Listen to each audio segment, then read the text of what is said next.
선택지가 하나 더 늘어났다라고 볼 수 있겠네요. 고등학교 진학 프로세스가 상당히 복잡합니다. 이게 지역마다 막 다르고 참 어려운 거거든요.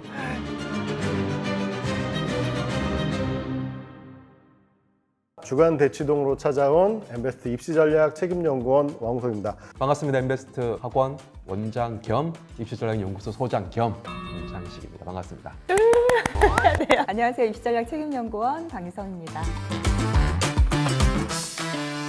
가면 갈수록 고등학교 선택을 하는 시기, 연령이 좀 낮아지는 것 같아요. 과연 어떤 선택을 해야 우리 아이가 좀 더 나은 대학을 진학할 수 있을지, 우리 학생들이 선택할 수 있는 학교들이 어떤 학교들이 있는가요?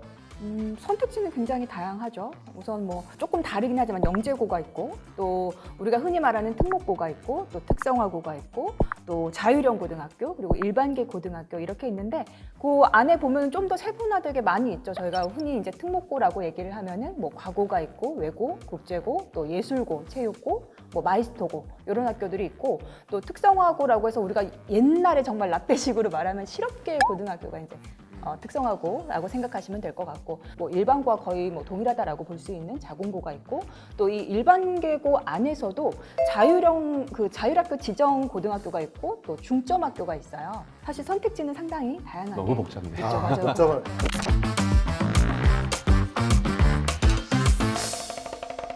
소장님께서는 지금 이제 고등학교 입시가 크게 전기하고 후기로 나눠지거든요. 간략하게 우리 연구원님, 박연구원님이 한번 설명해 주세요. 갑자기 저한테 질문하다 갑자기 넘어가는 질문. 저는 정거장인가요? 일단 뭐 정기 모집에는 여러분들도 아마 아실 거예요. 영재고하고 이제 과고, 그리고 뭐 예술고, 체육고, 마이스터고, 그리고 이제 후기에는 외고, 국제고, 자사고, 또 자율고, 중점고, 일반계 고등학교가 이제 후기로 모집을 하죠. 두 번의 기회가 있는 거네요. 시기가 있죠. 그다음에 전기에 썼다가 합격을 하면은 당연히 그 학교를 가면 되는 거고, 당연히 무조건 가야죠. 무조건 가야 되는 네, 무조건 거고, 가야 돼요. 떨어지면은 이제 후기 학교를 쓸 수가 있는 거죠. 미리 알고 계시면 학교 선택을 하는데도 도움이 될 것 같고요.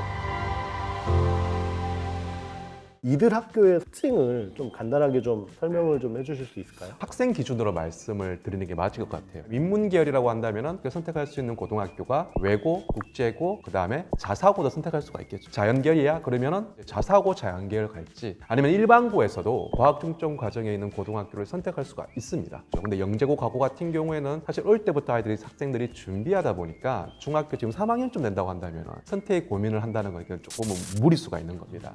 뭐 이렇게 고등학교 선택할 수가 있겠고요. 아까 전에 뭐 학교 특징에 대해서 말씀해 주셨는데, 네. 뭐 영재고, 과고야 워낙 뚜렷하니까 대부분 학부모들이 인지하고 있을 것 같아요. 근데 자사고 같은 경우는 조금 다르죠. 학교장이 조금 교과 과정을 조금은 자율스럽게 운영할 수 있는 학교가 자사고입니다. 때문에 일반고 같은 경우에 교육과정 편성이 조금 매뉴얼화되어 있다고 한다면은 자사고는 학교의 상황에 따라서 다양한 교과목과 이게 학년도 넘나들 수 있거든요. 재학생들의 특징들을 반영해서 자유롭게 교과를 구성할 수 있는 게 바로 이 자사고입니다. 어머님들이 질문하세요. 일반고 중에서 우리 아이 자연계열인데요, 과학 중점 과정을 선택하고 싶습니다. 그 학교의 차이가 뭘까요? 라고 얘기하거든요. 과학 중점 과정의 일반고 같은 경우에는 이거 조금 달라요. 이거 조금 어려울 수도 있는데, 같은 그 고등학교 안에 일반 과정이 있고요, 과학 중점 과정이 있어요. 이게 약간 구분되어 있어요. 구분되어 있는데 그것도 복잡하거든요. 일반 과정의 아이들이 과학 중점 과정에서 수업을 못 듣는 과목들이 있습니다. 반면에 과학 중점 과정들은 일반고 과정에 있는 교과목을 거의 다 대부분 다 들을 수가 있거든요. 이런 부분에 약간 차이가 있고, 그러면 또 이런 질문을 할 수가 있어요. 성적은 그럼 어떻게 매겨지죠? 네. 성적은요, 같이 매겨져요. 과학 중점 과정의 아이들이 선택한 과목과 일반 과정에서 선택한 과목이 똑같다라고 한다면은 같이 성적을 매깁니다. 반면에 과학 중점 과정 아이들끼리 선택한 과목이 있어요. 그들끼리 이제 성적을 매기겠죠. 제가 또 하나 더 설명해 드리고 싶은 거는 자율학교입니다. 농어촌 자율학교라고 얘기하거든요. 대표적인 학교가 대표적인 학교가 공주 한일고라는 학교가 있고요. 그 다음에 공주 사대부고, 경남 쪽에 넘어가면 뭐 해성고라든지, 전라 또 가면 익산고라든지, 경북 쪽 가면은 뭐 풍산고라든지 뭐 이런 고등학교들이 있어요. 농어촌 지역에 있다 보니까 이제 학교장이 교과 과정을 자유롭게 운영해라고 약간 특혜를 주는 학교라고 보시면 됩니다. 그러니까 이런 고등학교도 여러분들이 선택할 수 있다. 선택지가 하나 더 늘어났다라고 볼 수 있겠네요. 고등학교 진학 프로세스가 상당히 복잡합니다. 이게 지역마다 막 다르고 참 어려운 거거든요. 농어촌 자율학교 같은 경우에는 선택할 때 조금 주의해야 될 게 뭐냐면 내가 만약에 서울에 거주하고 있다 아니면 광역시급에 내가 평준화 지역에 살고 있다고 한다면 공주 한일고라든지 그런 공주 사대부고 전국 단위로 학생을 선발하니까 지원할 수가 있습니다. 문제는 뭐냐면 그 학교를 선택함과 동시에 내가 거주하고 있는 그 일반고를 선택할 수가 없어요.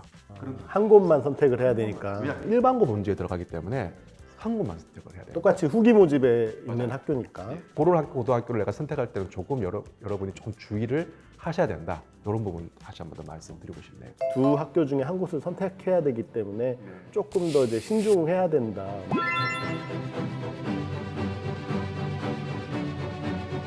이게 평준화, 비평준화 관련돼서 고등학교 진학과 관련해서 상당히 복잡하거든요. 구체적으로 설명드릴 수는 없을 것 같아요. 그러니까 저희 엠베스트 사이트에 들어오면 관련된 거 정보들 다 들어가 있으니까 확인해 보시면 될 것 같습니다. 나중에 또 기회가 되면 저희가 이게 또 콘텐츠로 잡아가지고 마련하도록 하겠습니다.